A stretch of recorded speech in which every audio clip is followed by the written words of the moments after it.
I am utilizing the Bit Integrations plugin to establish a connection between these two platforms.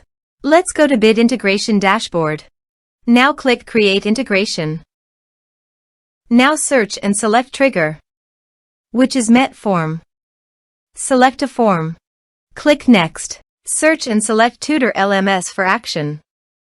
Here give the meaningful integration name as you want. Now click Connect for authorization.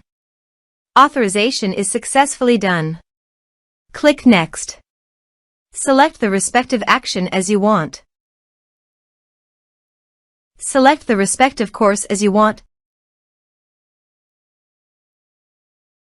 There is no user map option, so you must submit the form from the user login. Here is the conditional logic. You can use it if you want. If the condition matches, then the data will be sent. Click Next. Now save the integrations. Now go to your course page. Here I have logged in the user. Now go to your form and type some information and submit the form.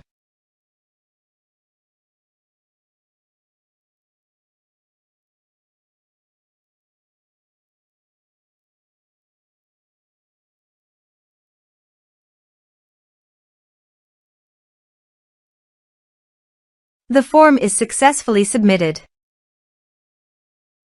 Go to the course page and check. The course is successfully enrolled. Thanks for watching.